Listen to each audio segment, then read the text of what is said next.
RUCSU GS hit নেতা, আওয়ামী লীগের আতঙ্ক, জুলাইয়ের আইকনিক ফিগার সালাউদ্দিন আম্মার সহ রাজশাহী বিশ্ববিদ্যালয়ের শিবিরের বেশ কয়েকজন অতি গুরুত্বপূর্ণ নেতার বিরুদ্ধে মামলা করা হয়েছে, যেটা অসম্ভব ঘটনা। এই জুলাইয়ের ফিগাররা যারা জুলাই অভ্যুত্থান ঘটিয়েছে, জুলাইয়ের ধারক বাহক, 1.5 বছর যেতে না যেতেই তারা মামলায় পড়বেন, এটা অসম্ভব ঘটনা, এটা ঘটেছে। তাও আবার কি আওয়ামী লীগের সাথে লাগতে যে এখন মামলা খেয়েছে। আমি এই কারণে অসম্ভব বললাম। স্বাভাবিকভাবে বিএনপির সাথে লাগতে যে যদি মামলা খায়, ইটস নর্মাল, বিএনপি ক্ষমতায় তারা মামলা দিবে। কিন্তু আওয়ামী লীগকে পিটিয়েছে, ছাত্রলীগকে পিটিয়েছে, এজন্যে পাল্টা মামলা খেয়েছে রাকসু জিএস, সালাউদ্দিন আম্মার থেকে শুরু করে শিবিরের বেশ কয়েকজন নেতা। তো দর্শক, এই অসম্ভব ঘটনা নেপথ্যে প্রথম আলো। ছাত্রলীগকে পিটিয়েছে, তাও ছাত্রলীগ আগে হামলা করেছে। তারা বিশ্ববিদ্যালয় ক্যাম্পাসে অস্থিতিশীলতা তৈরি করার উদ্দেশ্যে জড়ো হয়েছে এবং নানান বেয়াদবি করেছে। ঘটনার সূত্রপাত ছাত্রলীগ করেছে, যার ফলে ছাত্রলীগ কিছু উত্তম মাধ্যম দিয়েছে রাকসু জিএস, সালাউদ্দিন আম্মার থেকে শুরু করে কয়েকজন শিবির নেতা।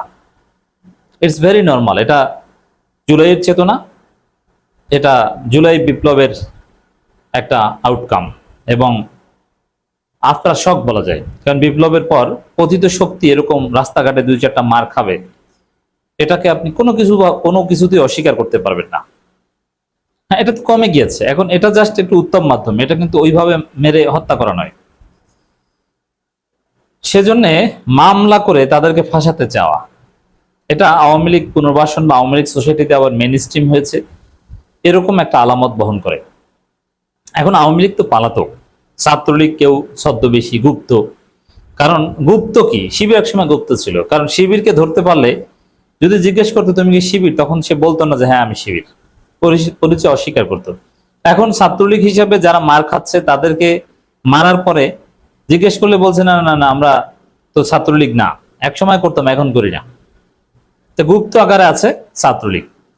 সেই গুপ্ত নিষিদ্ধ ছাত্রলীগ তারা মামলা করে কার বিরুদ্ধে? জুলাইয়ের আইকনিক ফিগারদের বিরুদ্ধে, সালাউদ্দিন আম্মারদের বিরুদ্ধে, নির্বাচিত ছাত্র প্রতিনিধিদের বিরুদ্ধে। কত বড় স্পর্ধা এবং কত বড় অর্জন তাদের। এই ঘটনার নেপথ্যে প্রথম আলো। কারণ ছাত্রলীগকে মেরেছে এবং এই মাইরটা তাদের প্রাপ্য ছিল, এটা যে কেউ স্বীকার করবেন। আর পতিত ফ্যাসিস্টরা এরকম 2-4টা মার খাবেন, এটা রিয়ালিটি। এটা আমরা অনেকে যারা এই মারামারি সমর্থন করি না, আমরা চাইলেও এটা বন্ধ করতে পারবো না। তো দর্শক, এটা ঘটেছে। এখন মামলাটা কিভাবে হয়েছে দেখেন।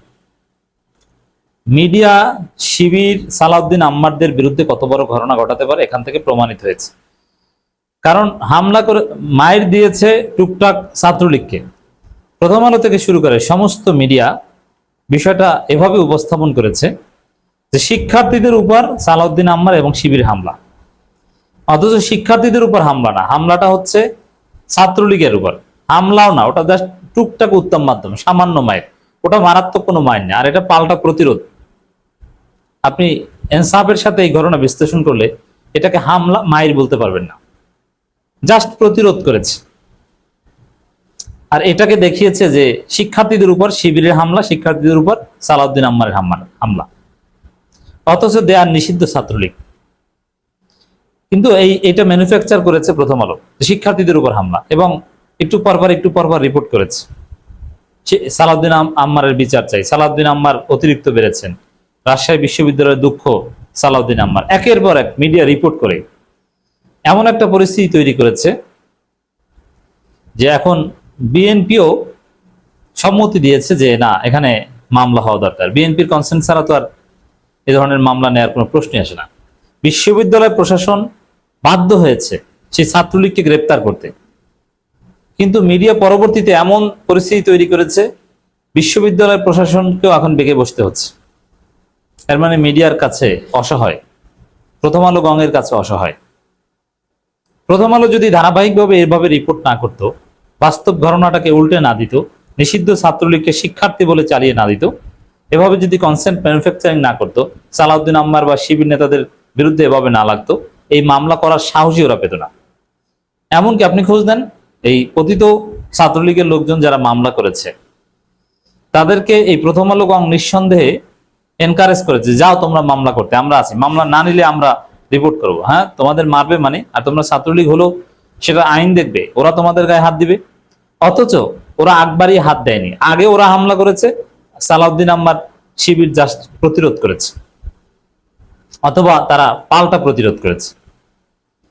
উস্কানি দিয়ে ছাত্রলীগ নেতাদের মাধ্যমে সালাউদ্দিন আম্মার এবং শিবিরের নেতাদের বিরুদ্ধে মামলা করানো হয়েছে। তো এখান থেকে শিবির, সালাউদ্দিন আম্মার এদেরকে শিখতে হবে যে প্রথম আলো গং এখনো কি পারে। এবং এখান থেকে অনেক কিছু স্পষ্ট হয় যে আসলে জুলাই বিপ্লবে জাস্ট রেজিম চেঞ্জ হয়েছে, কিন্তু আওয়ামী শক্তি, এস্টাবলিশমেন্ট আগের মতোই আছে। তারা এতদিন জাস্ট অনেকে একটু চুপসে গেছিল বা একটু ঘাপটি মেরেছিল, কিন্তু স্বরূপে হাজির হচ্ছে। তারা জামাত শিবির কোপাও, শিবিরের বিরুদ্ধে প্রোপাগান্ডা চালাও, এগুলো আগের মতোই আছে। অন্যায় না করলেও সেটাকে অন্যায় বানাও, তাদেরকে ফাঁসাও, সেটা আগের মতোই আছে। এমনকি জুলাই বিপ্লবীদের ভিলিফাই করো, তাদের চরিত্র হনন করো, সালাউদ্দিন আম্মারকে সন্ত্রাসী হিসেবে উপস্থাপন করো। আওয়ামী লীগের মনের আশা পূরণ হচ্ছে। সালাউদ্দিন আম্মারকে আপনি কিভাবে স্টাডি করবেন? সালাউদ্দিন আম্মারকে সবচেয়ে বেশি গালি দেয় বা দেখতে পারে না আওয়ামী লীগের লোকজন। এটাই তো সালাউদ্দিন আম্মার যে হকের পথে আছেন তার প্রমাণ। ব্যক্তি হিসেবে যে কারো, এটা যেমন শিবিরের যিনি ভিপি, তারও তো কিছু ভুল আছে। যেমন তিনি যে স্টাইলে সাংবাদিকদের নিয়ে কথা বলেছেন, এটা নিঃসন্দেহে বাড়াবাড়ি। সাংবাদিকদের জোর করে জিজ্ঞেস করবো না, এইভাবে তিনি চার্জ করতে পারেন না। সাংবাদিকদের ভূমিকা নিয়ে প্রশ্ন তুলতে পারেন, কিন্তু তার ভাষার সমস্যা ছিল, যার ফলে পুরো সাংবাদিক সমিতি এবং সাংবাদিকরা এই সালাউদ্দিন আম্মার এবং শিবির নেতাদের বিরুদ্ধে খেপেছে, এমনকি জামাতপন্থী সাংবাদিকরাও। তো এরকম ভুল ত্রুটি আছে সালাউদ্দিন আম্মার বা যে কারো আছে, কিন্তু তারপরেও দেখবেন যে সালাউদ্দিন আম্মারের প্রধান শত্রু হচ্ছে আওয়ামী লীগ, দেন হচ্ছে বিএনপি। আওয়ামী লীগ যাকে প্রধান শত্রু মনে করে সে হক পথে আছে, এটা আপনি নিঃসন্দেহে ধরে নিতে পারেন। দর্শক, রাজশাহী বিশ্ববিদ্যালয়ের কেন্দ্রীয় গ্রন্থাগারে দফায় দফায় মারধরের ঘটনায় রাকসু জিএস সালাউদ্দিন আম্মার ও AGS S M Salman Sabbir সহ 9 জন রাকসু প্রতিনিধি ও শিবির নেতার বিরুদ্ধে হত্যা চেষ্টা মামলার আবেদন করা হয়েছে। এছাড়া আরো 17-18 জনকে অজ্ঞাতনামা আসামি করে পৃথক মামলা আবেদন করা হয়েছে। মতিহার থানা আমুরি আদালতের মারধরের শিকার শিক্ষার্থী মাহমুদুল হাসানের পিতা এবং এস এম আজাদুজ্জামান বাদী হয়ে আবেদনটি করেন। এগুলোর নেপথ্যে আওয়ামী লীগ কলকাঠি নাড়ছে, প্রথম আলো গং, আওয়ামী এস্টাবলিশমেন্ট বা যারা এতদিন ঘাপটি মেরেছিল তারা কলকাঠি নাড়ছে, মামলা করছে, এখন তদন্ত হচ্ছে। আরো অনেকে উস্কানি দিবে যে না, এবার সালাউদ্দিন আম্মারকে একটা শিক্ষা দিতে হবে, আওয়ামী লীগ তাদের সর্বশক্তি এখানে ইনভেস্ট করবে। আমরা এই মিথ্যা মামলার, এই আওয়ামী মামলার প্রতিবাদ জানাই। এই মামলা প্রত্যাহার করতে হবে, এটা একটা টেস্ট কেস।